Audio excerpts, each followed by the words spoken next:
Norris prévient le reste de la grille, prêt à se battre avec tout le monde, Lando. On s'en doute, on s'en doute. Alors, est-ce que tu es prêt à te battre avec Max Verstappen, mais plus efficacement, plus agressivement? Ça, je sais pas, hein. Pour que nous abordions l'année prochaine en nous disant nous avons ce qu'il faut, nous avons une bonne voiture, je crois que je suis un assez bon pilote, j'ai tout ce qu'il faut, je suis excité à l'idée d'aborder 2025 en sachant que j'ai beaucoup appris, que je me suis beaucoup amélioré, que je suis prêt à apporter le combat contre tout le monde. La confiance est quelque chose avec laquelle j'ai lutté dans le passé, et probablement que j'ai seulement construit assez tout au long de cette saison pour dire je suis confiant que je suis assez bon pilote pour gagner un championnat en 2025. Je peux apporter un combat à quiconque veut se battre avec moi pour cela. Ouais, on verra. Il dit ça maintenant, mais bon, on verra. Quand on se rend compte que c'est fini, c'est pas facile, c'est ce que je fais depuis que je suis enfant, c'est tout ce que je veux faire.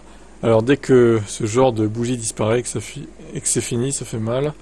C'est une année où en fait je suis assez fier de mes performances, de m'être montré à la hauteur de la pression que nous avons subie, d'avoir été à la hauteur quand j'ai été. J'ai fait des erreurs, et en même temps j'ai beaucoup appris de ces erreurs.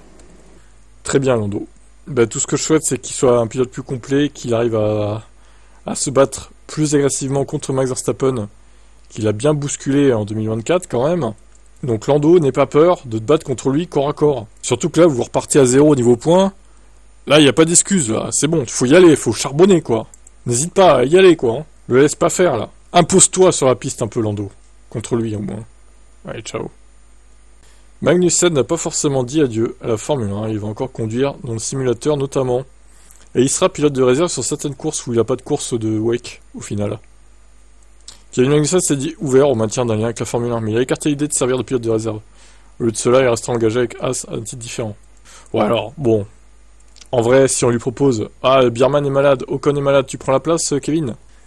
Il va pas dire non. Hein. Ce serait tellement stupide de dire « Bah non, flemme. » Surtout s'il a rien de prévu ce week-end-là, quoi. Il va conduire quelques événements TPC pour finir une référence. Nous avons de bonnes relations en plus de ce rôle. Magnussen assistera peut-être à quelques grands prix avec Haas, à condition que son nouvel emploi du temps lui permette. Il participera cette année au championnat IMSA et au championnat du monde d'endurance. Donc ok, donc WEC et endurance américaine. Ok, bon bah à voir. Hein. Bah je pense que les week-ends où il sera présent pour Haas, il servira aussi de pilote de réserve. Ça paraît logique. Il va pas refuser de piloter même une fois de temps en temps quoi. Tu peux pas refuser de piloter une Formule 1 quoi, je veux dire, au bout d'un moment. Allez, on verra bien. La F1 s'associe avec Hot Wheels pour nous produire des monoplaces miniatures, évidemment. Dans un communiqué de presse, la F1 et Mattel ont annoncé le lancement de leurs produits. La nouvelle collection Formula One Hot Wheels sera lancée tout au long de l'année 2025 et donnera vie à 8 équipes de Formule 1 dans une gamme de produits à travers les bases de Hot Wheels, avec à la fois les assortiments à l'unité et des packs de 5, des objets de collection premium et de nouveaux ensembles passionnants de pistes et de jeux de Formule 1. Seuls 8 modèles différents seront disponibles, puisque les voitures Aston Martin et Ferrari manquent à l'appel. Alors c'est quand même fou que Ferrari manque à l'appel d'ailleurs. Les voitures emblématiques, Hot Wheels basiques et à l'échelle 1.64, sont construites pour courir sur les sets de pistes F1 rapides comme l'éclair, pour installation ultime à la maison. Les fans peuvent compléter leur collection avec de nouveaux modèles premium. 1.64 c'est petit quand même. Hein. Bon. Les consommateurs de ces voitures miniatures pourront faire la course et affronter leurs amis en famille. Oui, d'accord, bon, on va faire ça. Ça marche. Bon, c'est un peu long, hein, le reste, on s'en fout en fait. Hein. La news est intéressante parce que, bon, il y a des collectionneurs de miniatures, mais le communiqué, on s'en bat les couilles. Voilà. Donc là, c'est la collection 2024, évidemment. Il y aura aussi la collection 2025. Sauf qu'il n'y aura toujours pas Ferrari ni Aston. C'est quand même fou, ça. C'est étonnant, ils n'ont pas signé les droits avec ces équipes-là. C'est bizarre. Pour info, on est passé à la saison 2020 sur F1 Classique, la chaîne Twitch. Donc si vous voulez rejoindre le stream, vous pouvez. Donc tous les jours à environ de 11h30, entre 11h30 et midi, et puis entre 23h30 et minuit, eh bien voilà, pendant 12 heures par jour, il y a de la F1, il y a les qualifs et les courses après. Donc là 2020, on est à la deuxième course à l'heure où je fais cette vidéo. Et d'ici une petite semaine, même 6 jours peut-être, voire 5 vu qu'il y a moins de courses en 2020, on sera à 2021. Voilà la fameuse saison, on va y revenir. Et on sera prêt pour la saison 2025, hein, on aura fini tous les grands prix.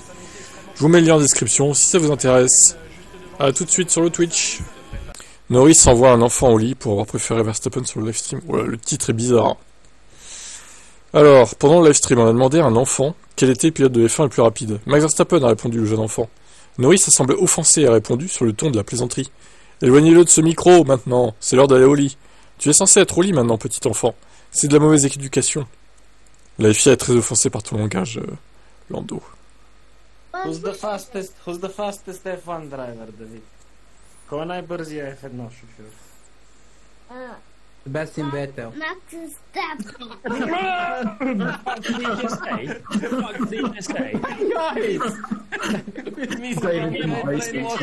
Get him off the microphone now. Hey! No, you don't violate the bed like that. It's bedtime. No. Why the fuck is he not in bed? That's bad parenting. Alors, le mec à l'image, c'était pas Norris. Hein.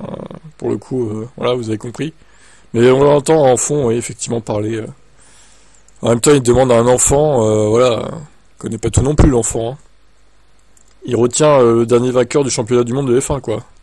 En même temps, il avait pas répondu Lando Norris, parce que c'est pas vrai, c'est pas le plus rapide des pilotes de F1, Lando Norris. Ah là là là là. Le simulateur de Verstappen est aux enchères. Alors, signé par Max en plus, il a permis de récolter 103 000 livres sterling lors d'une vente aux enchères caritative.